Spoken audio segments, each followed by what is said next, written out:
Thank you for tuning in to Spindle City Straight Talk. I'm CJ. And I'm Chip. And we have an interesting show for you today. I want to start out right away. As many of you may have heard by now, the mayor's 3 for 3. 3 attempts at a casino, 3 failures. Kind of sucks for Fall River, I guess. Although there are many people in Fall River who didn't want it.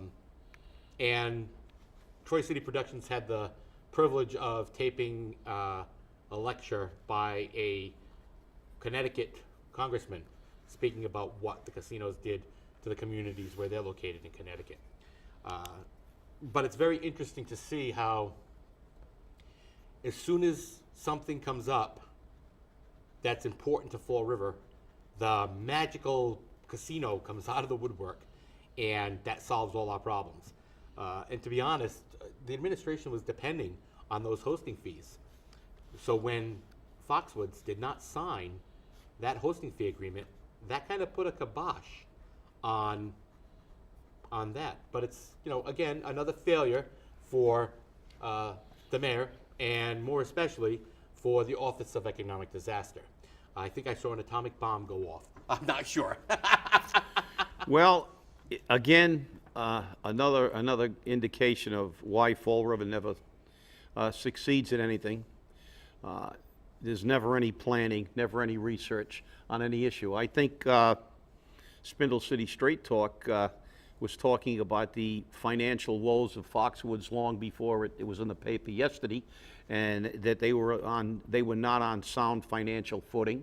They were having issues, and lo and behold, the city is now saying, well, one of their backers pulled out. Well, just as with this budget, and just as with Dominion, the only people that seem to not know what's going on are the mayor and our law department and the Office of Economic Development. We have to add that. Yeah, we have to add They that. always come along for the ride, but that's the problem. And what bothers me most about this is that the false hope. They always, there's always, there's this rainbow, this pot of gold all the time, and they never look at reality. And this is why, we're still dealing with the budget. We're still dealing with pay as you throw. Now we have the casino, and of course he hasn't ruled out the casino. He said we're still open to other investors coming into the city and stuff. So they hold that glimmer, that little thread of hope out there, when we should be getting down to the business of running our city and finding out where the money is and making sure that we're using the money to pay for essential services. But no, again, we stand in line waiting for happy hour, and it never comes. Well, it's interesting because yesterday, the organization that was trying to get the question back on the ballot to repeal casino gaming in Massachusetts got enough signatures and turned them in to the Secretary of State's office. Now, Martha Coakley, in her wisdom, is going to go to the Supreme Judicial Court to have it struck down, saying that we've already entered into contracts with casinos, and they spent a lot of money. And if this passes to repeal casino gaming, these casinos will be out a lot of money. Now, granted, there's some planning money that goes into it that they're not going to get back, but all the monies they paid for licenses and application fees and everything else can easily be refunded by the state by writing a check. Oh, wait, maybe that money's not there anymore. Maybe it's already been spent. But I don't think the state runs their budget like the city of Fall River does. Yeah, well, obviously they don't want to see this on a ballot. It's going to be a very close vote because, there are a lot of anti-casino people. They're philosophically opposed to gambling, and I can understand that. But the reality is that there are other people who are not philosophically opposed to gambling, but they want more money, and casinos will cost them money because, as I said on another show, the lottery, and ironically enough, most of these anti-gambling people are not against the lottery because they say, well, it brings money to the city. Well, it was funny. They just released some of the figures on how much cities and towns get from the lottery, and towns like Wellesley get 4 times more than they put in. They're very rich communities. Very few people pay the lottery. I think they spent $100,000 in total in an entire year in Wellesley, and they got almost over 400,000 back. So they got 4 times more than they put in, where Fall River barely gets what it puts into the lottery. So a lot of these small communities don't want to see casino gambling, because if casino gambling comes in, the casino pays the host fee to the area it's in. Correct. Not to them. And they're actually going to lose revenue into their communities. So there's another factor there that has absolutely nothing to do with whether you're for or against gambling. It's got to do with their taking care of their own self-interest. But isn't it interesting that even in gaming, in this instance, Fall River is still loser. I mean, well, yeah. We give them more money than we get back. Yeah. So obviously, they say, "Oop, deep pockets there. Let's take it all and give it to Newton and Wellesley." I mean, yeah. Well, we understand. The Lottery Commission is a very political organization. It's the dumping ground for a lot of politically connected people's relatives.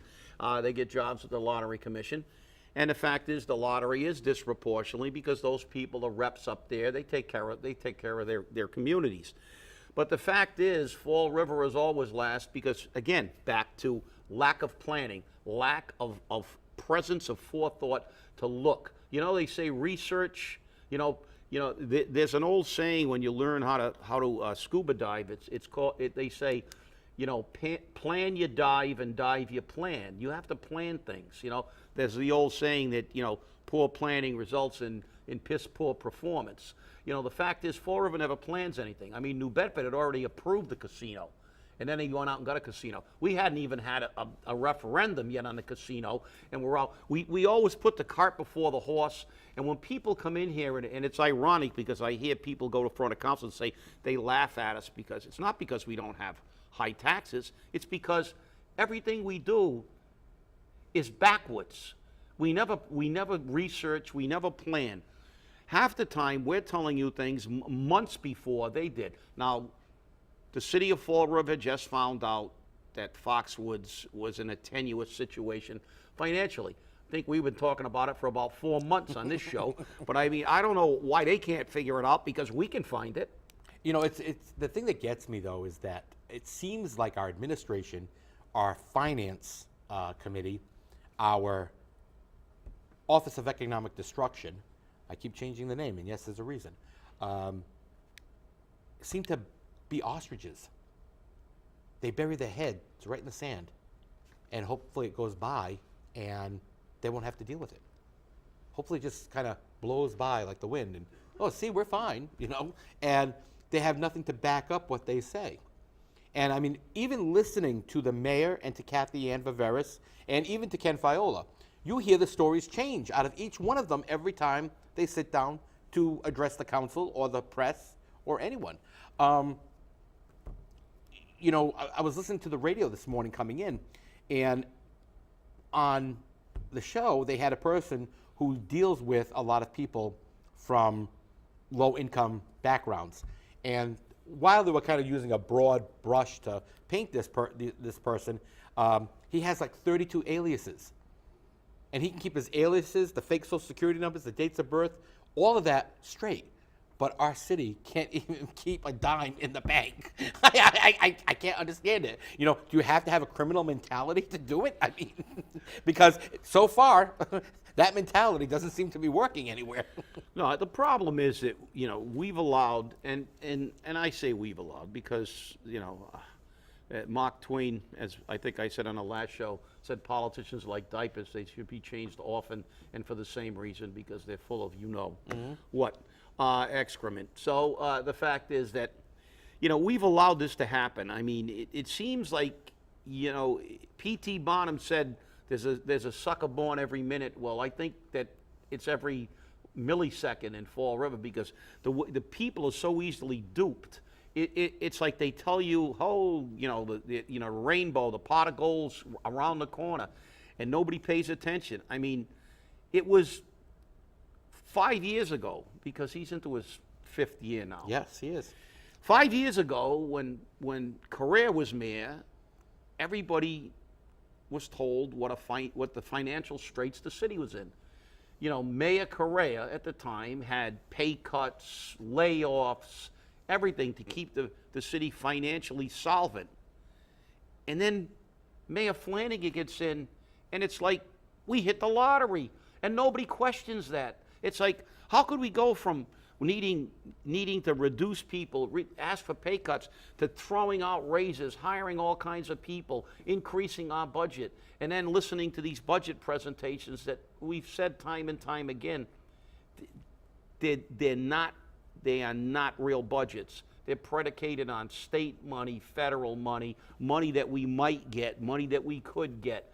And look what happens. The result is this. But then when you question this, they use their age-old tactic. You're a naysayer.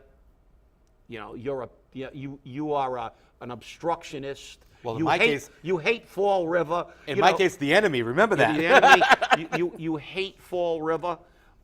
No, we don't. As a matter of fact, we love Fall River. That's why we're some of the few people that still live here. That's right. And we're there because it's not about self-interest. It's about, we want to see the community get better. And we can't by using the ostrich approach. You can't bury your head in the sand and make promises.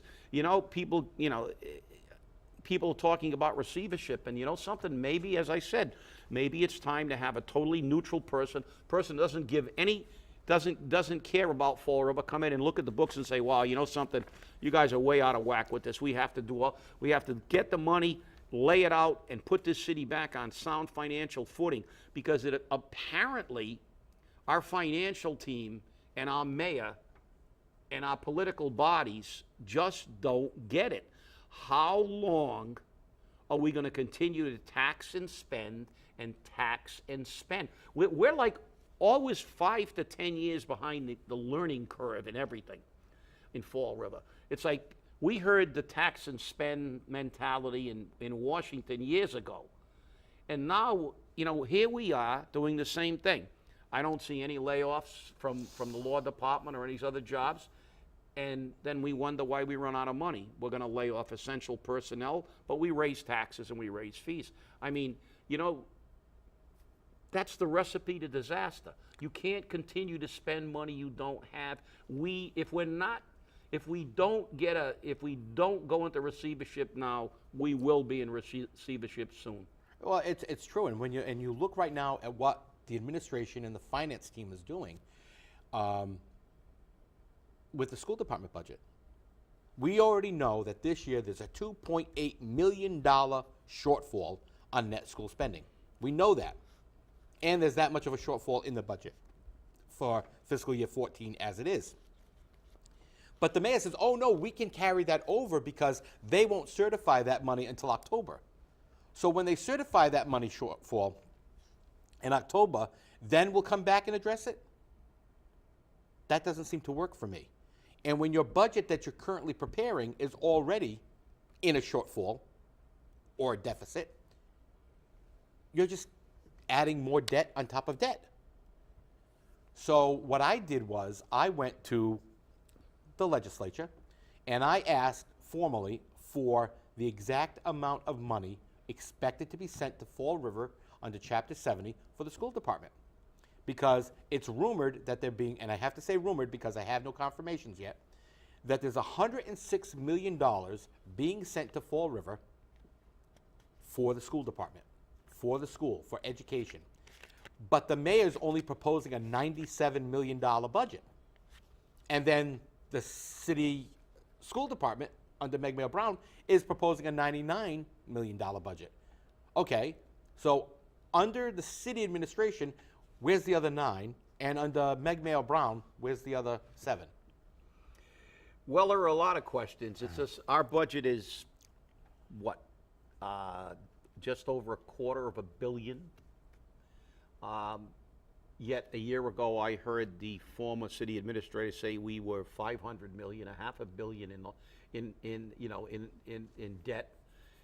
The numbers never jive. I'm on the healthcare committee. I'm the PEC representative for the retirees. There was just a problem with that committee. The city wanted to go to a premium-based plan, and now they can't. Why? Because they can't scrape up $500,000 over a year. because they have to pay the incurred but not reported claims. Claims run about $4 million a month. So they should have $8 million set aside for incurred but not reported, but there's only $7.5 million. And they had to go back to a self-insurer because they can't scrape up $500,000 over the next year. That shows how tight the finances are. And let's face it, when you have a budget that we're talking $250 million and you can't find $500,000, You've got a problem. you've got serious problems. And you know, the thing is that's the first problem, is that you can't find it, and that's a major problem. But the other problem is that money's supposed to be in an account already. All those monies were budgeted, and those monies were put into accounts. So if the money's not in the accounts and they don't have it, who's got it? Where did it go? Well, you know, that's the whole problem with our budget. Money just seems to disappear. Just as we have $6 million in the employee trust fund, and it's a 3-to-1 ratio of contribution, and the question was asked by the city council, where's the city's matching funds? Treasurer said there's 134,000. There should be at least 18 million or maybe 12 million, even if there's only 12. I mean, you know, what's 6 million between friends? But I mean, to me, there's a pretty huge difference between $12 million and 134,000. Yet, that money has never been accounted for. Nobody knows where it went. Nobody knows how it was spent. And it should be there. Our healthcare is running 10% under budget. Where is the city's money for 10% under budget? Just like the firefighters. The firefighters were reduced in last year's fiscal budget by 11 positions. They figured $100,000 per position. So that's 1.1 million. Where did that money go? It's not in this year's budget either, if they don't get pay as you throw. As a matter of fact, they're going down 13 positions, so that's 1.3 million. So let's, for the sake of argument, say pay as you throw doesn't come in, even though our Führer said he doesn't care, he's going to put it in. The fact is, if that's where is that 1.3 million going to go if it's not going to the fire department? Where did it go in FY 2014? I want to know. We've asked that question time and time again in front of the council, and the council has asked our financial team, and we've never gotten an answer. I don't know about you, but I know where all my money is. You know, and the thing is that pay as you throw, people have a lot of misconceptions about it, because they say that money is going to pay for the firefighters that we need and the police officers we need, but that's not what it's going to do. In reality, the money that you pay to throw away your trash goes into what's called an enterprise fund. And that enterprise fund was created under Mayor Bob Correa because he was considering doing that back then. So the enterprise fund already exists. Now, an enterprise fund, like the water department, means that it has to be self-sufficient. It means it has to pay all of its expenses out of the monies derived from the trash collection. That money can't be used to pay for firefighters. That money can't be used to pay for police, can't be used to pay for schools. Instead, what they do is, because the city no longer has to fund that portion of the budget for DCM, they take that money and roll it into other things. But here's the problem. If they take $3.5 million, which is their projection of how much they're going to make with pay-as-you-throw, and 10, 15, or 20% of the property owners leave pay-as-you-throw, there won't be $3.5 million there. Now, when I asked Ken Pacheco about that, he says, that's fine. We can still make it work because I won't have that trash to dispose of. You won't have that trash to dispose of, but you'll still have the same amount of employees to support, which means there's less money available elsewhere. And my personal opinion is, not that I distrust Ken Pacheco, because as many people feel, Ken Pacheco is probably one of the most, honest people as a city in city administration that there's been in a very long time. But under city history, and obviously this city never learns from it, because what do? They always repeat it. Money gets taken from accounts that they shouldn't be taking it from. So the question then becomes, do we want to leave waste management in DCM's hand? Or should they, which they should, create a separate Department of Waste Management, separate from DCM? That way, there will be in no way, shape, or form the possibility of anyone from waste management to work on potholes and nobody who works on potholes to work in collecting trash. And I'm talking to more and more people, and I'm seeing more and more people who are leaving city trash collection. So, Mr. Mayor and Kathy Ann, I think you really need to look at what your budget proposals are going to look like if more people leave the trash collection process at the city office. But, again, in an effort to curb this, Ken Pacheco said that he is going to ask the city council to pass an ordinance which requires trash haulers that come into Fall River to, I guess, pay a fee or guarantee that recyclables will be recycled. And he's trying to add another cost to the trash haulers. This way, they don't want to take the trash out of Fall River, or they make it more expensive for property owners to use the privatization portion. This obviously is an outright blatant attempt at restriction of trade practice and is illegal. And I'm quite sure that if the city council passes an ordinance of that type, that it will be struck down in the courts. And not only will that happen, but I think the city will be on the hook for the legal fees for the waste haulers. Not only that, whatever happened to business-friendly atmosphere? I keep hearing it. We have to make the community more business-friendly. We have to, encourage businesses. But if businesses infringe on our ability to gouge the taxpayer, well, we can restrict them. I just did a couple quick figures on my calculator. $3.5 million comes out to about $291,000 a month. Just the firefighters they're going to put on are going to come to almost $200,000 a month in salaries. So realistically, we don't have a big fudge factor there. As you said, CJ, if people begin to go to private trash collection and they begin not to get it, if people begin to throw trash out their windows like they're doing in Worcester and leaving things all over the streets as they're doing in Worcester, even though, of course, the city brought someone down to say how great it was working in Worcester. And then last week there was an article in the paper saying it's a total disaster up there. They've turned the city into a dump. Well, guess what? What's going to happen? Again, we're going to be short of money. We're short. We can't pay the health care money to go to a premium plan that the city administrator wanted. It was her request. We wanted to stay as a self-insurer in the first place. She wanted to go to a premium. The fact is that, we're on a shoestring here. We're like a juggler juggling 3 chainsaws standing on a tennis ball with 1 foot.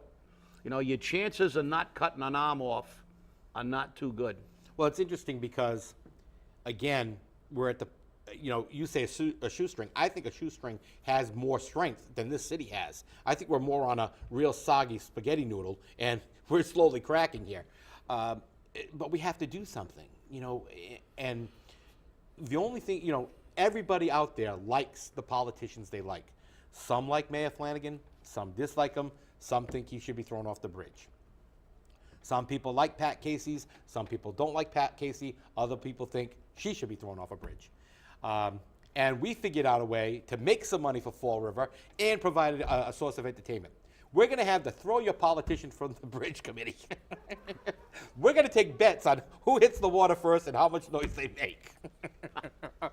That was a good one. You have to remember, that was, we're not being serious here. We're just joking, but, I mean, that's how we feel. The people of Fall River are so frustrated, they want to do something. And when you look at now how even our state Department of Housing and Community Development wants to violate the law and put a housing project back at the Watuppa Heights site. Why?